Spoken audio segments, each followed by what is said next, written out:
వెంకటేశాయ. అచింత్య రూప లావణ్య శాంతి కాంతి మనోహరం రత్నకుండల శోభాఢ్యం హృదా రామం నమామ్యహం.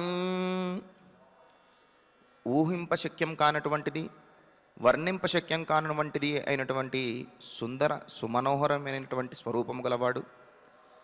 బంగారు కుండలమును ధరించి నానాలంకార భూషితుడై భక్తులను అనుగ్రహిస్తున్నటువంటి శ్రీరామచంద్రునికి నమస్కరిస్తూ, తదభిన్న స్వరూపుడైనటువంటి ఆ శ్రీనివాసుని యొక్క దయా విశేషం చేత సమస్త మానవాళికి ధర్మ తత్పరతను సకల కార్యసిద్ధిని చేకూర్చాలన్నటువంటి సంకల్పంతో తిరుమల తిరుపతి దేవస్థానం వారు నిర్వహిస్తున్నటువంటి శ్రీమద్ రామాయణం అయోధ్యాకాండ ప్రవచన పారాయణ కార్యక్రమంలో నేటికి మనం 206వ రోజులోకి ప్రవేశించాం.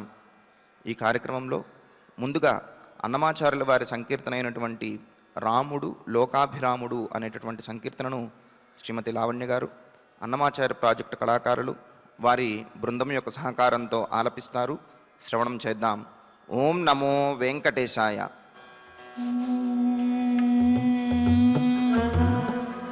దివ్యమైనటువంటి సంకీర్తనను శ్రవణం చేశాం. ఇక ఇప్పుడు శ్రీ గురు ధ్యానపూర్వకంగా సంకల్ప వాక్యాలను అందరము కలిసి పలుకుతూ ఈ కార్యక్రమాన్ని ప్రారంభించుకుందాం. శ్రీ గురు ధ్యానం. గురుర్బ్రహ్మా గురుర్విష్ణుః గురుర్దేవో మహేశ్వరః గురుః సాక్షాత్ పరం బ్రహ్మ తస్మై శ్రీ గురవే నమః. శ్రీనివాస ధ్యానం. శ్రీ వెంకటాద్రినిలయః కమలాకాముకః పుమాన్ అభంగురవిభూతిర్నః తరంగయతు మంగళం. అథ సంకల్పః.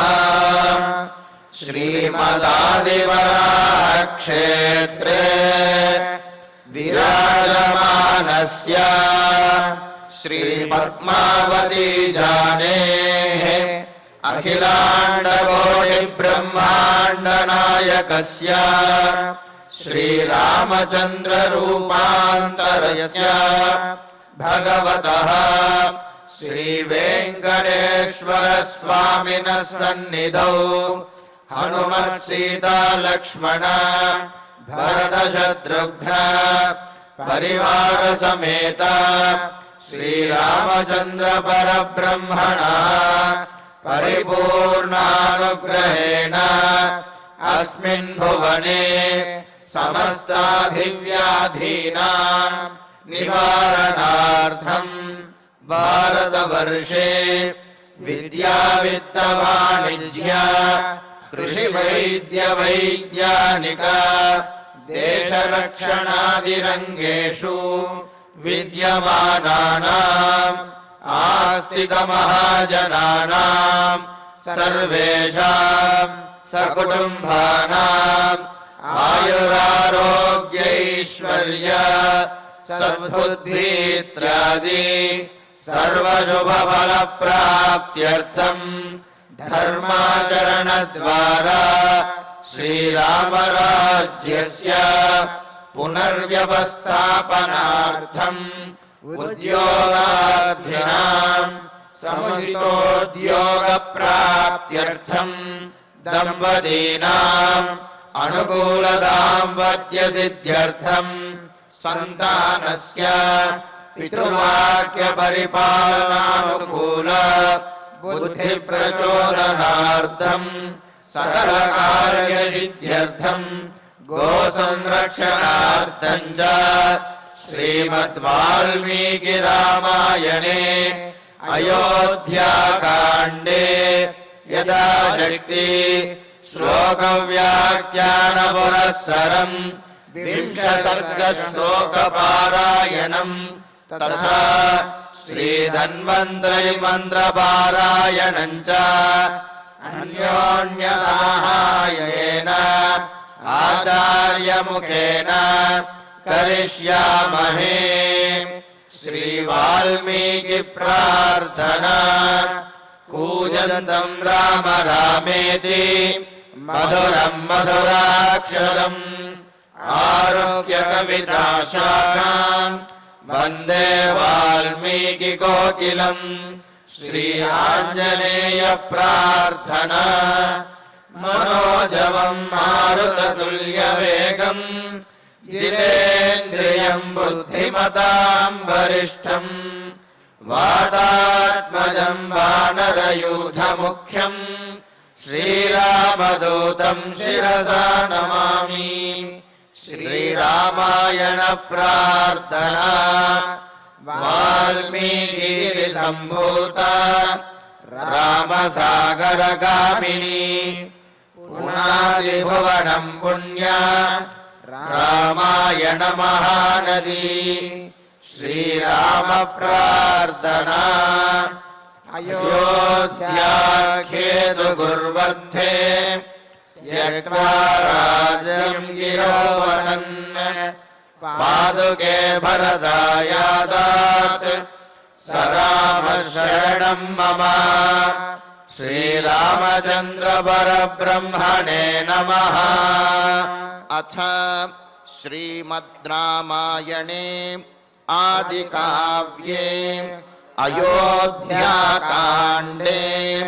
20 सर्गः। श्रीमन्नारायण चरणौ शरणं प्रपद्ये। श्रीमते नारायणाय नमः। श्रीरामाय नमः।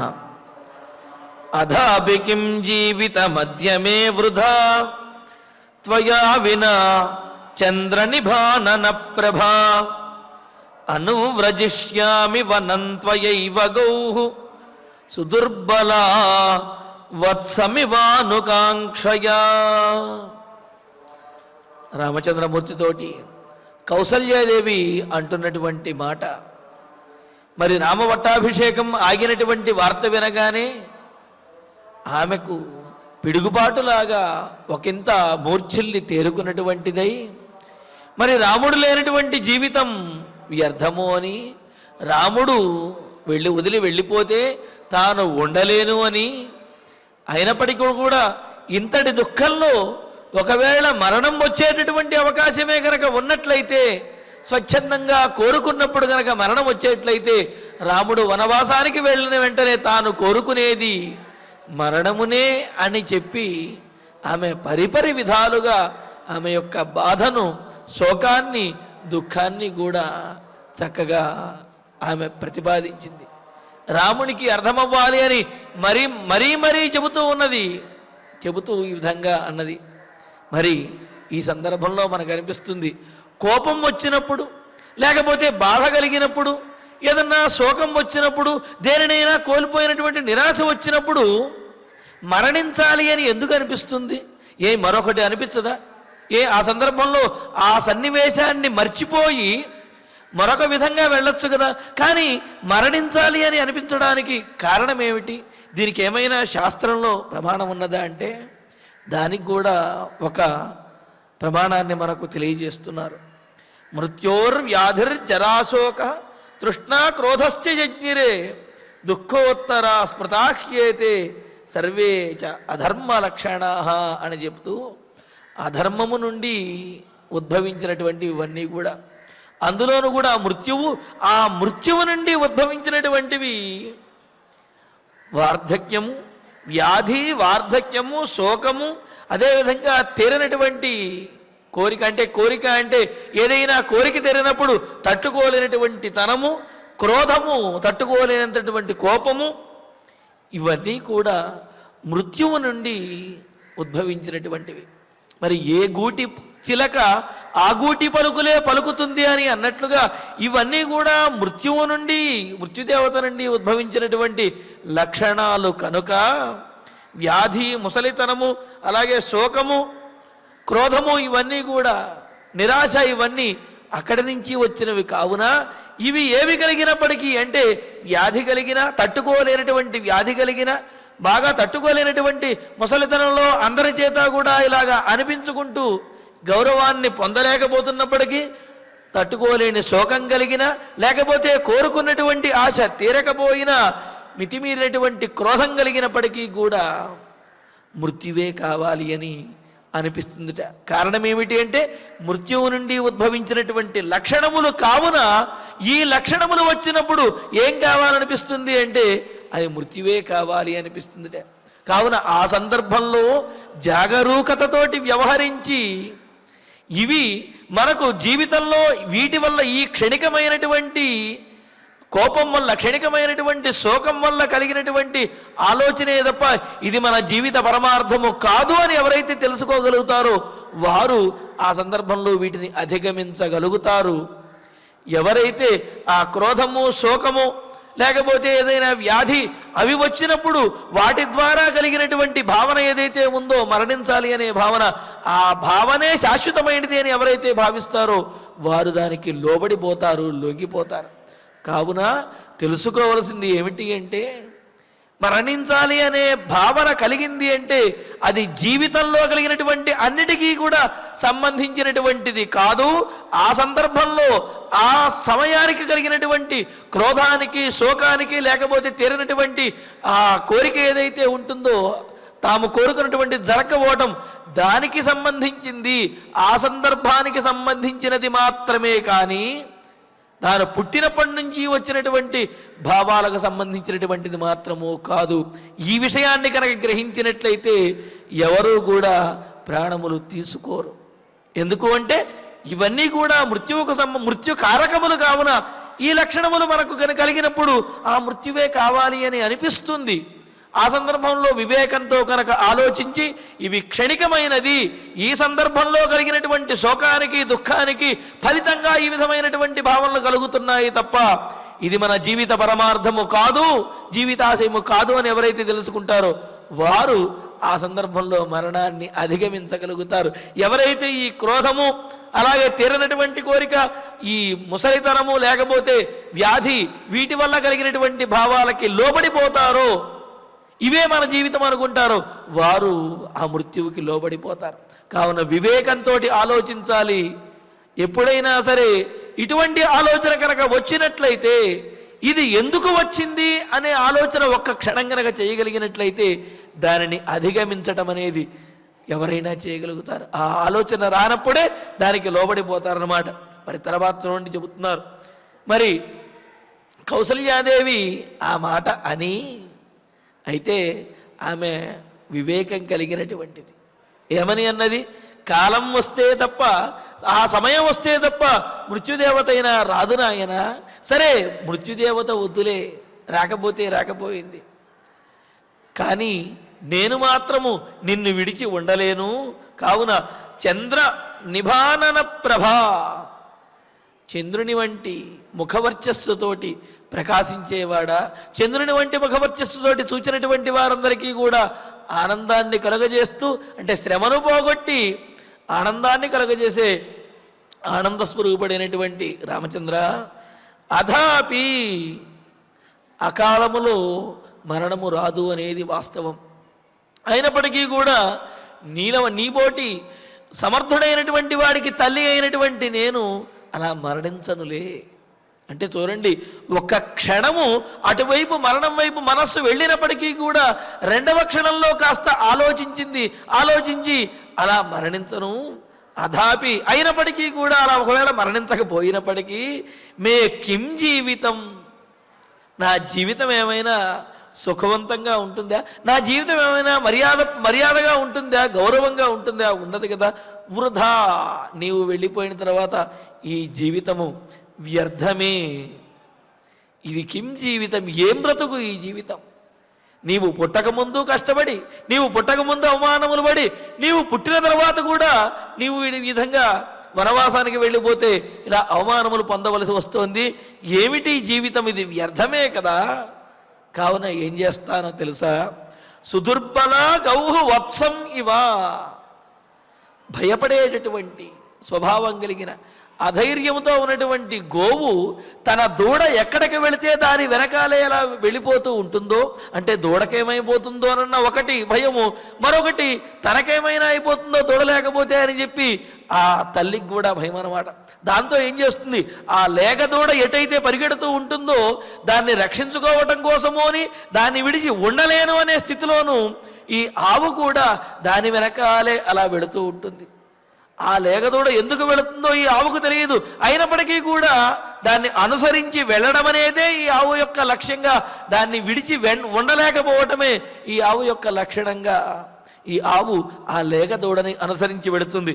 అలాగే సుదుర్బల, బలహీనమైనటువంటిది, పిరికిదైనటువంటిది, ఏమాత్రము ధైర్యము లేనటువంటిదైన గౌహు ఆవు వత్సం ఇవ లేగదూడ ఎగురుకుంటూ ఎటు వెళితే దాన్ని అనుసరించి ఏ విధంగా అయితే దాని వెనకాల వెళుతూ ఉంటుందో, అనుకాంక్షయ నీ మీద ఉన్నటువంటి వాత్సల్యంతో, నీ మీద ఉన్నటువంటి ప్రేమతోటి నువ్వు ఎటు వెళితే నేను అటే వస్తాను, నువ్వు ఎక్కడికి వెళుతున్నావని కూడా నేను అడగను అని అంటున్నది కౌసల్య. అనుకాంక్షయ వాత్సల్యంతో త్వయైవ నీతో పాటే, నేనేదో ఈ రాజ్యంలో గౌరవాలు కోరుకుంటున్నాను, లేకపోతే రాజభోగాలు కోరుకుంటున్నాను అనుకుంటున్నావేమో, నాయన అవేవి నాకు అవసరం లేదు. ఏదో ఒకసారి నేను కష్టములు పొందాను, ఈ విధంగా ఏ గౌరవాన్ని పొందలేదు అని అన్నప్పటికీ కూడా అన్నింటికీ కారణం ఒకటే, అది విన్న తర్వాత అయినా సరే నువ్వు ఆగుతావు అని చెప్పి. కానీ ఆ విధంగా ఆగే లక్షణం కనిపించడం లేదు. కావున నాకు మరణము వద్దు, ఈ సుఖభోగాలు, రాజభోగాలు, రాజమాతగా మర్యాదలు ఇవేమీ అవసరం లేదు. నువ్వు ఎక్కడికి వెళితే నేను కూడా నిన్ను అనుసరించి అక్కడికే వచ్చేస్తాను. అనుకాంక్షయ వాత్సల్యంతో త్వయైవ అద్య వనం అనువ్రజిష్యామి, నీతో పాటే నేను కూడా వనానికి నిన్ను అనుసరించి వచ్చేస్తాననైనా ఈ ఒక్క విషయాన్ని మాత్రం అంగీకరించు అన్నట్లుగా కౌసల్యాదేవి ప్రాధేయపడుతూ ఉన్నది. అంటే ఏమిటి, ఆమెకు తన గౌరవ మర్యాదల మీద కానీ లేకపోతే రాజభోగాల మీద కానీ వేటి మీద కూడా అంతగా దృష్టి లేదు. తన బిడ్డను విడిచి వెళ్ళలేక, విడిచి ఉండలేక తన బిడ్డతోటే వెళ్ళిపోవాలి అని అనుకుంటున్నదన్నమాట. అందుకని ఈ మాట అంటున్నది, నీ ముఖం చూడకుండా నేను ఉండలేను నాయన, నువ్వు వెళ్ళిపోతే ఇక నా జీవితం ఏమిటి, ఎందుకు, కిం జీవితం, చాలా కుత్సితమైనటువంటి నికృష్టమైనటువంటి జీవితాన్ని నేను గడపవలసి వస్తుంది.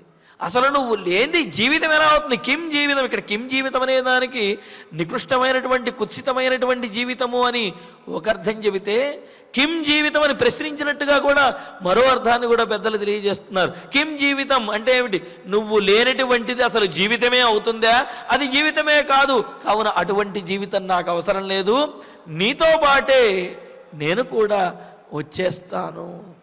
కావున ఏ విధంగా అయితే ధైర్యం లేనటువంటి గోవు తన బిడ్డను లేగదూడ ఎటు ఎగురుకుంటూ వెళితే ఆలోచించకుండా అటు ఆ విధంగా వెళ్ళిపోతూ ఉంటుంది వెనకాల పరిగెడుతూ, అలాగే నిన్ను అనుసరించి నేను కూడా వనానికి వచ్చేస్తాను నాయన, అప్పుడు నాకే ఏ దిగులు కూడా ఉండదు అని అంటూ ఈ విధంగా చెబుతూ, వృషం సుఖమమర్షితా తదా బహువిలలాప సమీక్ష్య రాఘవం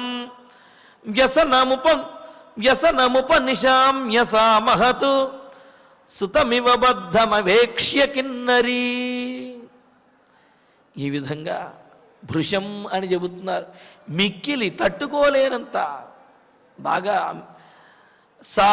ఆ కౌసల్యాదేవి భృశం అసుఖం,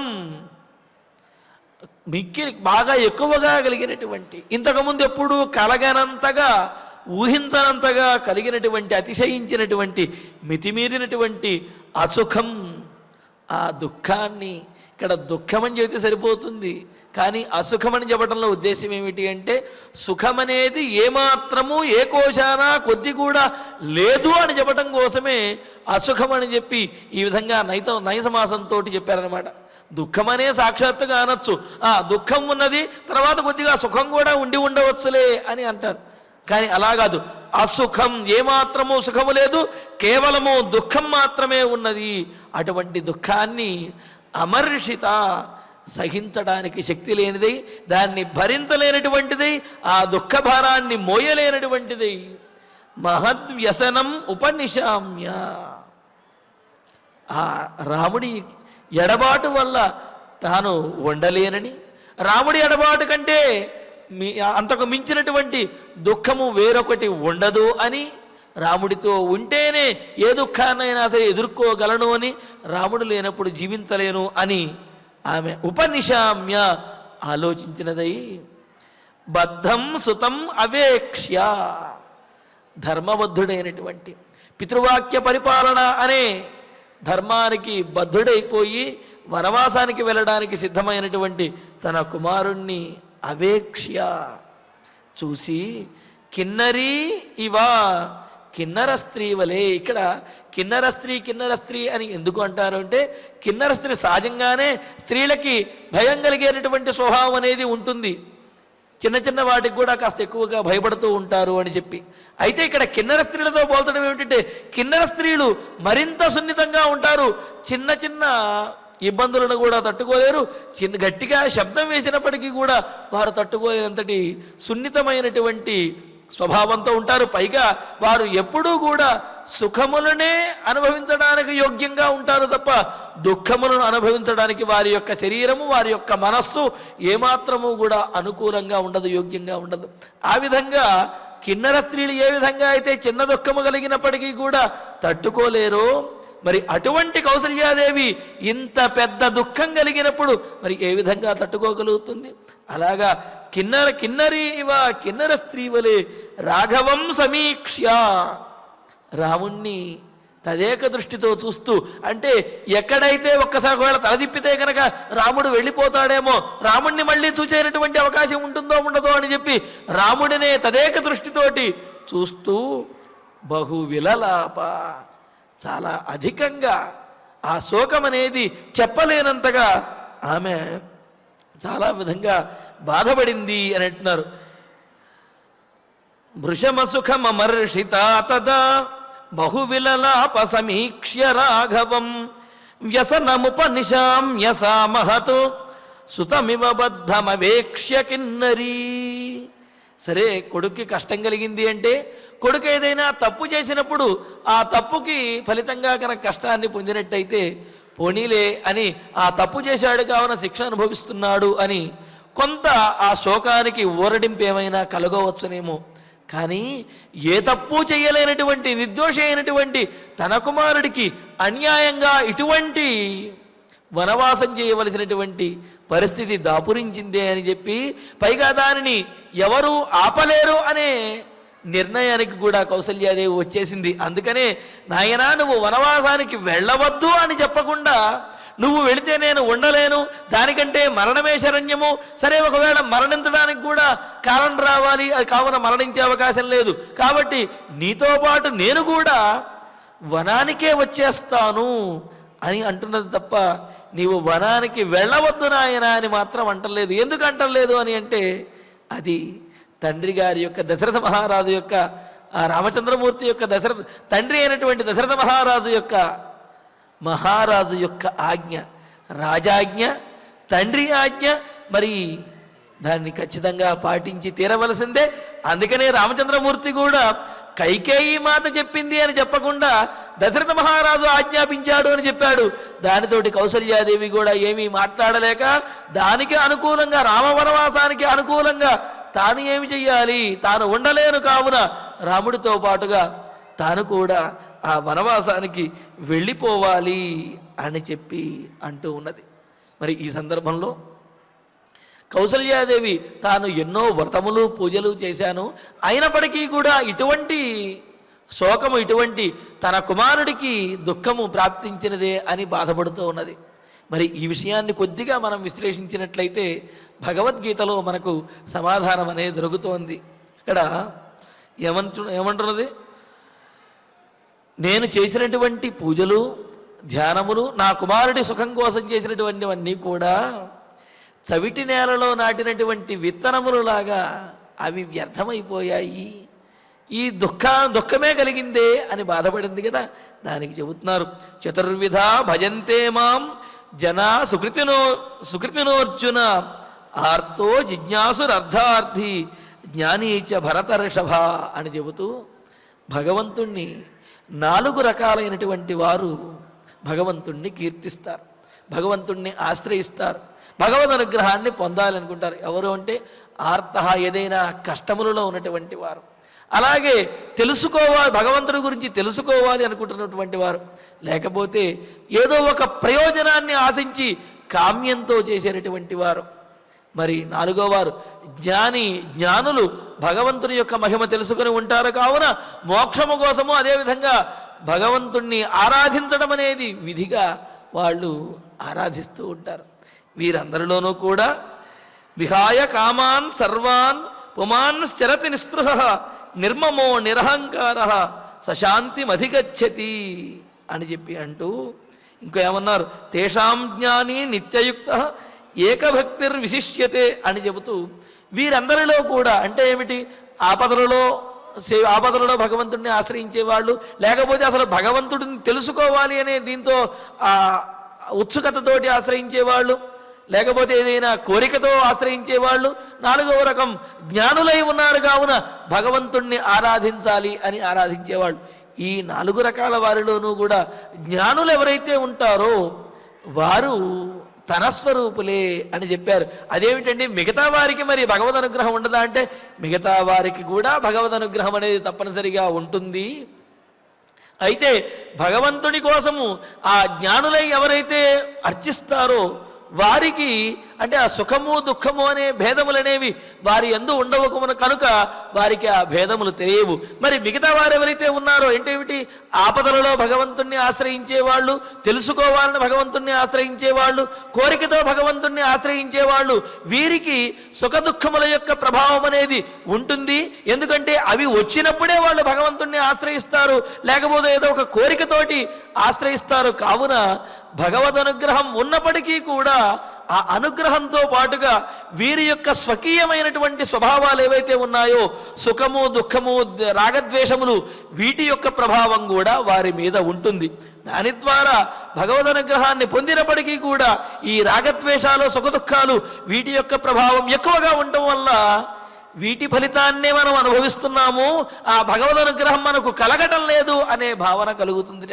మరి అలాగే ఇక్కడ కౌసల్యాదేవికి కూడా ఆమె తాను దుఃఖములను పొందుతూ ఆ దుఃఖముల నుండి బయటపడడానికి అన్నట్లుగా భగవంతుణ్ణి ఆశ్రయించింది. తన కుమారుడికి మంచి జరగాలి అనే కామ్యంతో భగవంతుణ్ణి ఆశ్రయించింది.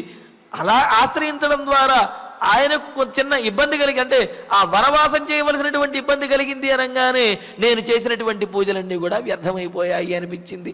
అలాగే ఆమె తనకు గౌరవ మర్యాదలు లేవు అని చెప్పి అలాగే భవిష్యత్తులో అయినా సరే చక్కటి స్థానం కావాలి అనే ఉద్దేశంతో పూజ చేసింది. కావున ఆ కోరిక ఎప్పుడైతే తీరలేదో వెంటనే తాను చేసినటువంటి పూజలన్నీ కూడా వ్యర్థము అనిపించింది. అంటే ఏమిటి, తాను చేసినటువంటి పూజలు వ్యర్థము అనిపించడానికి కారణము ఆమెలో ఉన్నటువంటి ఆ భావనలు రాగద్వేషాలు ఆ భయములు ఆ కోరికలు అవి తప్ప భగవంతుని యొక్క ప్రభావం కాదు అని మన దీని ద్వారా తెలుస్తుంది.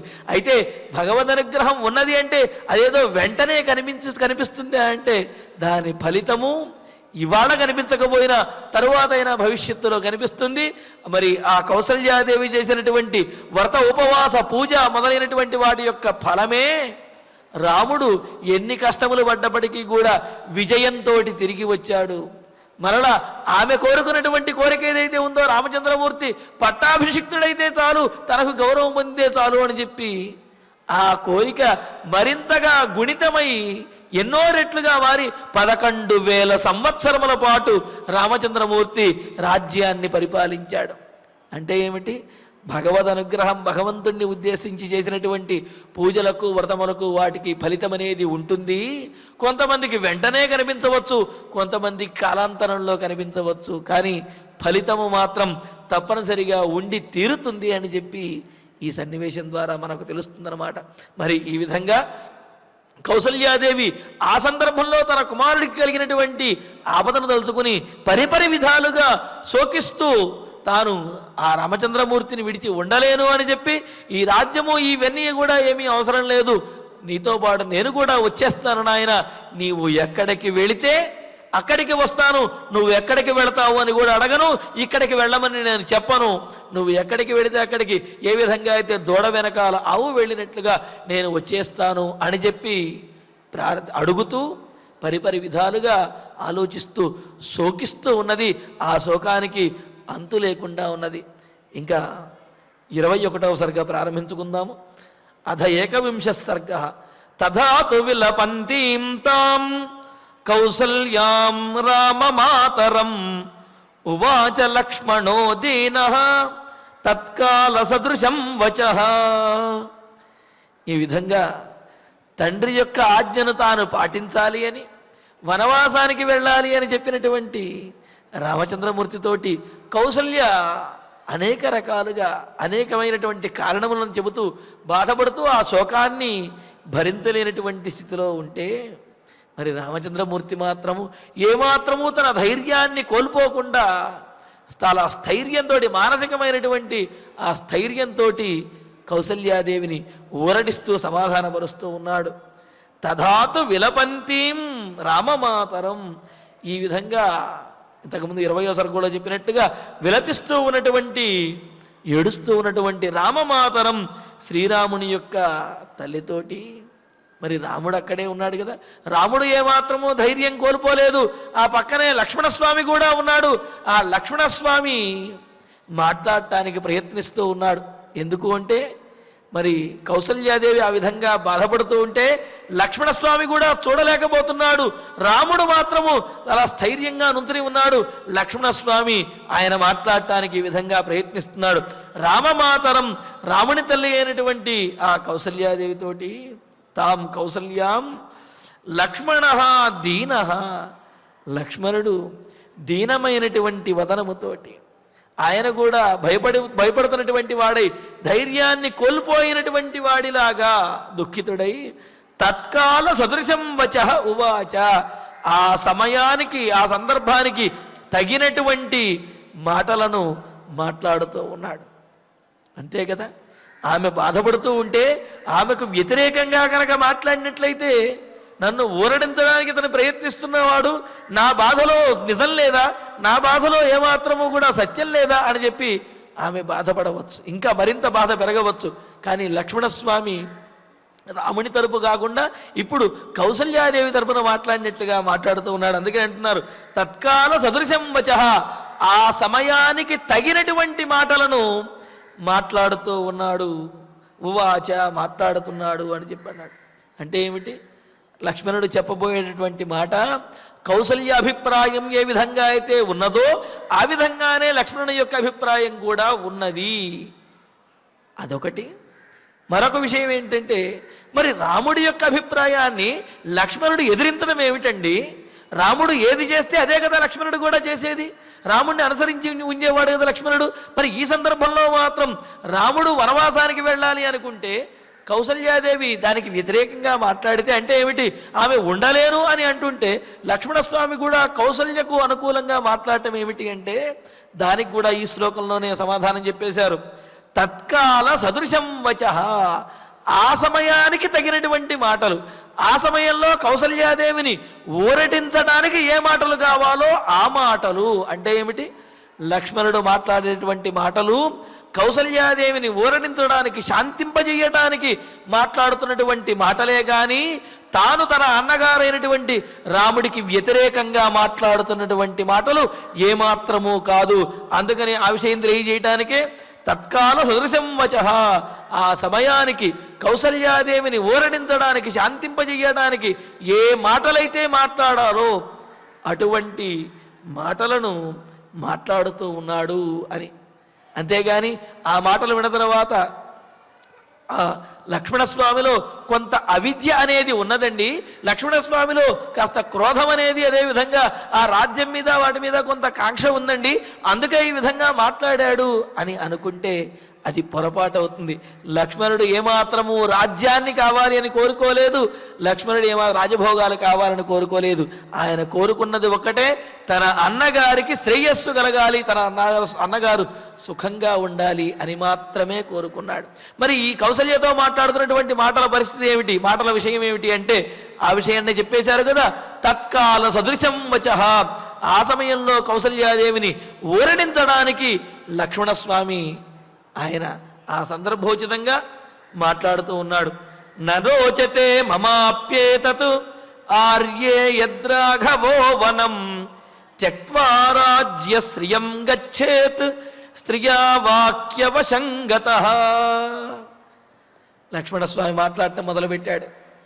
ఇదే కదా లక్ష్మణుడు మాట్లాడుతూ ఏమంటున్నాడు, అమ్మా ఆర్యే పూజ్యురాల మాత, రాఘవ రామచంద్రమూర్తి మా అన్నగారు స్త్రియా వాక్యవశంగత, ఒక స్త్రీ యొక్క కైకేయి దేవి యొక్క వాక్యవశంగత, ఆమె యొక్క మాటలకు బద్ధుడైపోయి ఆమె మాటలను పాటించాలి అనే ఆలోచనతోటి రాజ్యశ్రియం త్యక్త్వా, ఈ రాజ్యలక్ష్మిని ఈ రాజ్యాన్ని విడిచిపెట్టి త్యక్త్వా విడిచి వనం గచ్చేత్, వనానికి వెళ్ళాలి అని ఏదైతే అనుకుంటున్నాడో, ఇతి యత్ ఏదైతే ఉందో, ఏ తత్ ఇలా రాముడు రాజ్యాన్ని విడిచి వనవాసానికి వెళ్ళడము అనే విషయము మమ అపి నరోచతే, నాకు కూడా ఏమాత్రము ఇష్టం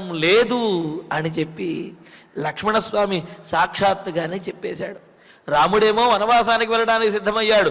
కౌసల్యాదేవి నేను ఉండలేను నాయన, ఏమిటి కష్టములు, నువ్వు వనవాసానికి వెళితే నీకు కష్టములు పెడితే నేను చూడలేను, నేను కూడా నీతో వచ్చేస్తాను, లేకపోతే మరణమే శరణము అని చెప్పి అంటున్నది. లక్ష్మణస్వామి ఏమంటున్నాడు, మరి ఆ సమయంలో కౌసల్యాదేవిని కాస్త సమర్థించి ఊరడించాలి అంటే చూడండి, ఇక్కడ నీతి ఎంత చక్కగా తెలియజేస్తుందో. ఎవరైనా బాధలో ఉండి బాధపడుతూ ఉంటే వారిని విసుక్కోకుండా వారికి అనుకూలంగా 4 మాటలు చెప్పి ఆ తర్వాత వారిని కాస్త ఆ విషయం నుండి మరల్చడానికి ఊరడించడానికి ప్రయత్నించాలి తప్ప ఏడ్చేటటువంటి వారిని మరింతగా ఏడిపించడమో లేకపోతే విసుక్కోవడమో అరవటమో దాని ద్వారా ఏమాత్రమో ప్రయోజనం ఉండదు అని చెప్పి ఇక్కడ తెలుస్తున్నది. చూడండి, లక్ష్మణస్వామి అంటే కొంత కోపం కలిగినటువంటి వాడు. ఆయన కూడా మరి కౌసల్యాదేవిని చూచి మనస్సు ద్రవించినటువంటి వాడై ఆమెకు అనుకూలంగా మాట్లాడుతూ ఉన్నాడు.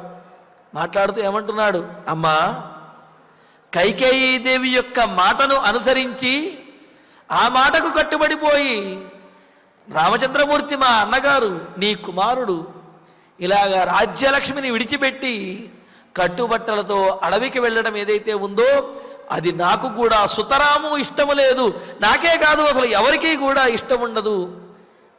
ఆమె యొక్క మాటకి విలువ ఇచ్చేది, ధర్మాత్మల యొక్క మాటకు విలువ ఇవ్వాలి తప్ప ఆమె మాటకు విలువ ఇవ్వవలసినటువంటి అవసరం లేదు అన్నట్లుగా ఈ విధంగా అంటున్నాడు అన్నమాట. ఎందుకు అంటే ఆ దశరథుని యొక్క అంతఃపురంలో కైకేయికి దశరథునికి జరిగినటువంటి మాటలను మరి ఆ ద్వారం వద్ద ఉండి లక్ష్మణస్వామి విన్నాడు కదా. అందుకని లక్ష్మణస్వామికి తెలుసు ఇది తండ్రి గారి యొక్క ఆజ్ఞ కాదు, కైకేయి యొక్క ఆజ్ఞ అని లక్ష్మణస్వామికి తెలుసు. కావున ఆయన సాక్షాత్తుగా అదే మాట అంటున్నాడు. ఆ కైకేయీదేవి యొక్క మాటలను పట్టుకుని అవే రాజశాసనంగా రాజాజ్ఞగా భావించి రామచంద్రమూర్తి ఇలా రాజ్యాన్ని విడిచిపెట్టి వనానికి వెళ్ళడం ఏమాత్రమూ నాకు ఇష్టం లేదమ్మా అని అంటూ విపరీతశ్చ వృద్ధశ్చ విషయైశ్చ ప్రదర్శిత నృపః కిమివ నబ్రూయాత్ చోద్యమానః సమన్మధః. చూడండి, లక్ష్మణుని యొక్క స్వభావం తెలుస్తున్నది, ఆయనలో ఉండేటటువంటి కోపం అనేది తెలుస్తుందన్నమాట.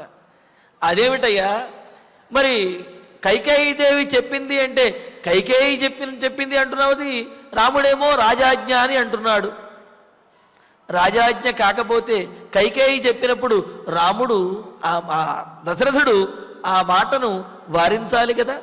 మరి దశరథుడు వారించలేదు అని అంటే అది దశరథుని యొక్క ఆజ్ఞగానే భావించాలి కదా అని కౌసల్యాదేవి కనిపిస్తుందిగా. ఆ మాటకే సమాధానం చెబుతున్నాడు. ఏముంది, ఆ కైకేయి యొక్క మాటను కాదనలేనటువంటి వాడై ఆ కైకేయికి వశమైపోయినటువంటి దశరథ మహారాజు ఏ మాటలైనా చెబుతాడు ధర్మాన్ని పక్కన పెట్టేసి అన్నట్టుగా అంటున్నాడు. అంటే మరి రాముడు కూడా అంటాడు అక్కడ ఏమని, కైకేయి మాట కోసం నేను వనానికి వెళ్ళడం లేదు నాయన, మన తండ్రి గారైనటువంటి దశరథ మహారాజు యొక్క ఆజ్ఞను అనుసరించి నేను వనానికి వెళుతున్నాను అని చెప్పి రామచంద్రమూర్తి కూడా చెబుతాడు కదా. అందుకని రామచంద్రమూర్తి చెప్పేలోపే లక్ష్మణస్వామి దానికి కూడా సమాధానాన్ని కౌసల్య వద్ద వారిరువురి వద్ద చెప్పేస్తున్నాడు. ఏమని, విపరీత వృద్ధశ్చ, విపరీతమైనటువంటి వయోధర్మం కలిగినటువంటి వాడు. అంటే ఏమిటక్కడ దశరథుని మాత్రమే అంటున్నాడు. అంటే ఆయన యొక్క శరీరము బుద్ధి కూడా శిథిలమైపోయి ఆలోచనా శక్తి కోల్పోయినటువంటి వాడు. ఇంకా చెప్పాలంటే ఓ మాట చొరవ తీసుకుని లక్ష్మణస్వామి అనేస్తున్నాడు. విపరీత అంటే మతి చెలించిన వాడు అని అర్థం. ఎంత మాట అనేసాడు చూడండి. అంటే అన్నగారి మీద ఉన్నటువంటి ప్రేమతోటి తండ్రిని కూడా ఒక మాట అంటానికి లక్ష్మణస్వామి వెనకాడటం లేదు. ఏమన్నాడు, విపరీత.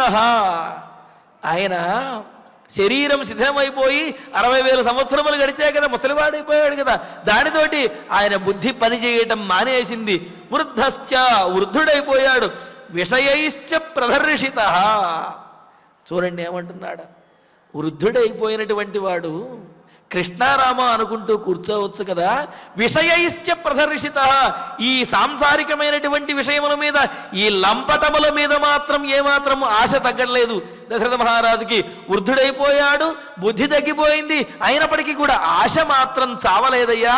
ఆ దశరథునికి మన తండ్రి గారికి ఆశ చావక విషయైశ్చ ప్రదర్శిత, విషయముల చేత, ఈ కామము మొదలైనటువంటి లోభం మొదలైనటువంటి విషయముల చేత పీడించబడినటువంటి వాడై సమన్మథ. ఎంత మాట నేసాడో చూడండి. సమన్మథ, మన్మథ పీడితుడైపోయి ఆ మన్మథుని యొక్క ప్రభావం కలిగినటువంటి వాడై ఇదిగో ఈ కైకేయికి వశమైపోయాడు దశరథ మహారాజు. ఆమె వశమైపోయి ఈ విధమైనటువంటి ఆజ్ఞలు ఇస్తున్నాడు. ఆమె మాటకు ఎదురు చెప్పలేకపోతున్నాడు. నిజంగా మహారాజులో కనుక బుద్ధి పనిచేస్తూ ఉన్నట్లయితే, అన్నీ సవ్యంగా ఉన్నట్లయితే ఆమె చెప్పుతున్నటువంటి అధర్మానికి ఎదురు చెప్పి అది వారించాలి. అలా వారించడం లేదు అంటే ఈయన యొక్క శరీరంతో పాటు బుద్ధి కూడా శిథిలమైపోయింది. బుద్ధి శిథిలమైనప్పటికీ కూడా ఆశలు మాత్రము ఏమీ చావలేదు. అందులోనూ సమన్మథ, ఆ మన్మథ ప్రభావంతో, ఆ మోహంతో, కామంతో చోద్యమాన, ప్రేరేపించబడినటువంటి వాడై.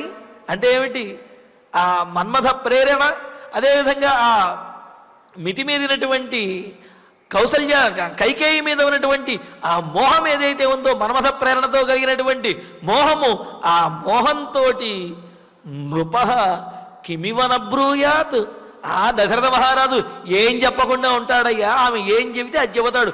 ఆవిడ ఎలా ఊగితే అలా గంగిరెద్దులాగా తల ఊపేస్తాడు. అంతేగాని ఈ దశరథ మహారాజు ఆయన చెప్పినటువంటిది కాదు. ఆమె యొక్క ప్రభావంతో ఈయన యొక్క బుద్ధి లోపించి ఆయనకు వశమైపోయినటువంటి వాడై, కామవశమైనటువంటి వాడై, మోహంతో ఉన్నటువంటి వాడై దశరథ మహారాజు కైకేయి యొక్క మాటను కాదనలేకపోయాడు. ఆ విధంగా బుద్ధి చెలించినటువంటి వాడి యొక్క, కామవశమైనటువంటి వాడి యొక్క, అతని యొక్క మాటలను ఆజ్ఞగా భావించటం ఏమాత్రం వివేకము అన్నట్లుగా లక్ష్మణస్వామి ఒకంత చొరవ తీసుకుని ఓ మాట తండ్రిని అనేస్తున్నాడు. అనకూడనటువంటి మాటలే అంటున్నాడు. కానీ ఇక్కడ రాముని యొక్క వనవాసం ఆపటం కోసం ఏదో ప్రయత్నం చేయటం, రాముడికి కలిగినటువంటి ఆ దుఃఖాన్ని చూచి తాను సహించలేకపోవడం, దీనిని పరదుఃఖ అసహిష్ణుత్వం అని అంటారు. అంటే ఏమిటి, ఇతరులకు కలిగినటువంటి తనకు ఆత్మీయులైనటువంటి వారికి కలిగిన ఆ దుఃఖాన్ని తట్టుకోలేక మాట్లాడుతున్నటువంటి మాటలు. మరి ఆ దుఃఖంలో లక్ష్మణస్వామి ఈ విధంగా తన తండ్రిని నిందిస్తూ ఉన్నాడు. ఇక్కడ ఒక మాట అన్నాడు. ఏమని అంటే, సమన్మథ కైకేయ్యా చోద్యమాన, కామవికారములతో కూడిన వాడై, మోహంతో పడిపోయినటువంటి వాడై, కైకేయి చేత ప్రేరేపించబడి ఇటువంటి అకృత్యములకు పాల్పడుతూ ఉన్నాడు. కావున ఆయన యొక్క మాటను వినవలసినటువంటి అవసరం లేదు అని అన్నారు. మరి ఇప్పటి వరకు కూడా మనం తండ్రి మాట వినాలి, తండ్రిని మించినటువంటి తల్లిని మించిన దైవం లేదు అనుకుంటూనే ఆ తర్వాత దైవంతో సమానమైనటువంటి వాడు తండ్రి అని చెప్పి ఇలాగ అనేకమైనటువంటి ధర్మశాస్త్రాలు చెప్పుకున్నాం. మరి అటువంటి తండ్రి మాట వినవలసిన అవసరం లేదు అన్నట్టుగా లక్ష్మణుడు చెబుతున్నాడు అంటే దీనికి ఏమైనా ప్రమాణం ఉన్నదా అంటే దానికి కూడా ప్రమాణాలు ఉన్నాయి. ఎటువంటి తండ్రి మాట వినాలి, ఎటువంటి తండ్రి మాట విననవసరం లేదు అనేది కూడా మనకు శాస్త్రంలో తెలియజేశారు. కావున ఆ విశేషాలను తరువాతి ప్రవచనంలో తెలుసుకుందాము. ఇక ఇప్పుడు ఆచార్యులు వారి ద్వారా శ్లోకాలను పారాయణ చేసుకుందాము. అథాపి కిం జీవితమద్య మే వృథా త్వయా వినా చంద్రనిభానన ప్రభా అనువ్రజిష్యామి వనం త్వయైవ గౌః సుదుర్బలా వత్సమివానుకాంక్ష వృషమసుఖం అమర్షితా తదా బహువిలలాప సమీక్ష్య రాఘవం వ్యసనం ఉపనిశామ్యసామహత్ సుతమివ బద్ధం అవేక్ష్య కిన్నరీ వృషమసుఖమమర్షితా తదా బహువిలలాప సమీక్ష్య రాఘవం వ్యసనముపనిశామ్యసామహత్ సుతమివ బద్ధమవేక్ష్య కిన్నరీ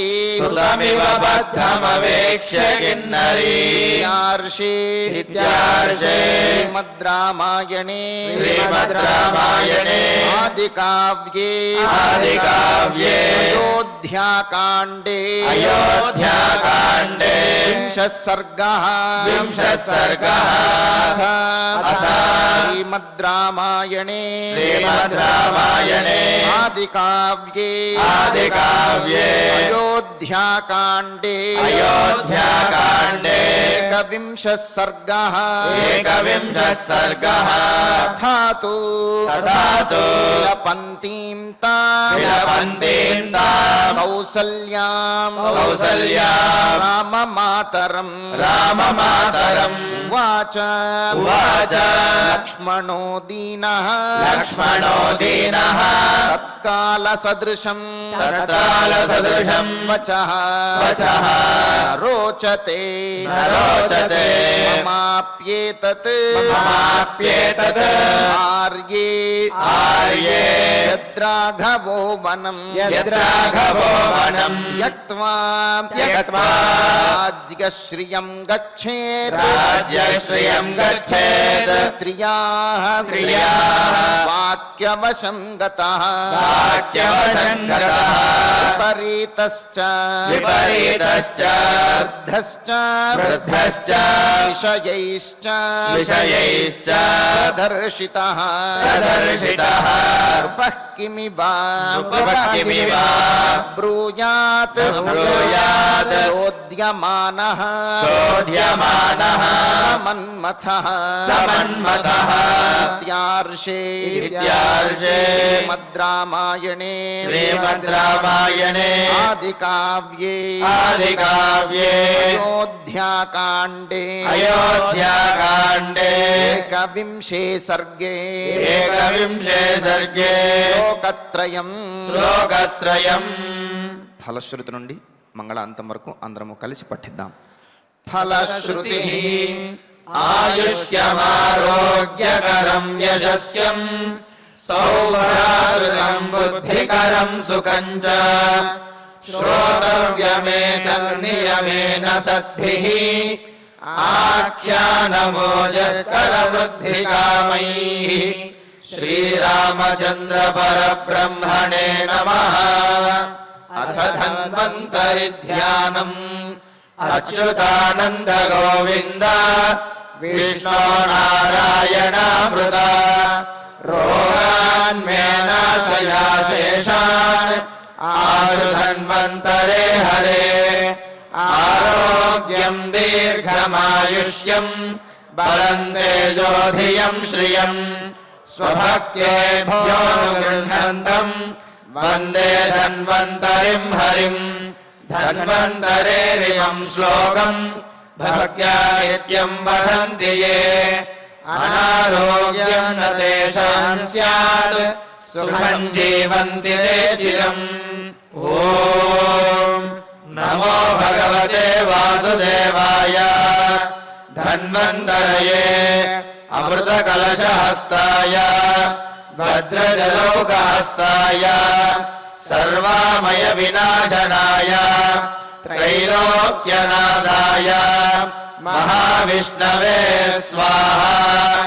ఓం వాసుదేవాయ విద్మహే సుధాహస్తాయ ధీమహి తన్నో ధన్వంతరి ప్రచోదయాత్.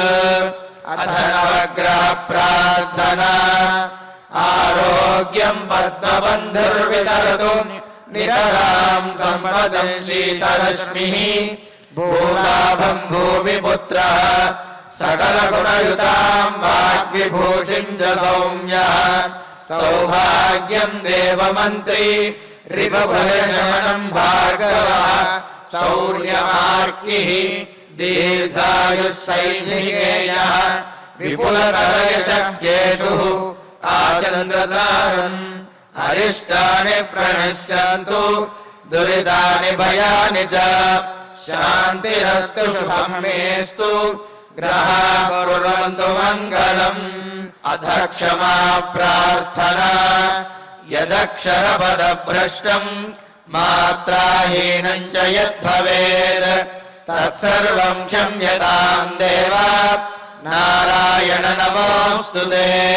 అథ భగవత్ సమర్పణం కాయేన వాచా మనసేంద్రియైర్వా బుద్ధ్యాత్మనా వా ప్రకృతే స్వభావాత్ కరోమి యద్యత్ సకలం పరస్మై నారాయణాయేతి సమర్పయామి. అథ మంగళం శ్రియః కాంతాయ కళ్యాణ నిధయే నిధయేర్దినాం శ్రీవేంకట నివాసాయ శ్రీనివాసాయ మంగళం. శ్రీ అవధూతాశ్రమము బోధానంద సత్యారామూర్తి ఆర్యుల గోసేవాశ్రమము మరియు వృద్ధాశ్రమము పడాల. ఆశ్రమములో గోసేవ గోవుల దానము స్వీకరించుట, మీ నవగ్రహ దోషములు పోవుటకు గోపూజ చేయబడును. మూలికా వైద్యము గోపంచగవ్య వైద్యము చేయబడును. యంత్రములు తావీదులు ఇవ్వబడును. శాంతి హోమములు చేయబడును. మీ ఆత్మీయుల పుట్టినరోజు, పెళ్లి రోజు మరియు వర్ధంతి వంటి ముఖ్యమైన దినములలో గోసేవ లేదా అన్నదానం చేయదలిచిన వారు సంప్రదించండి. మా వృద్ధాశ్రమంలో ఖాళీలు కలవు. చేరదలిచిన వారు సంప్రదించండి. శ్రీ శ్రీ శ్రీ స్వామి బోధానందగిరి శ్రీ అవధూతాశ్రమము అయ్యప్ప స్వామి గుడి దగ్గర పడాల, తాడేపల్లిగూడెం 2. Cell numbers 7981356374, 9618034 138.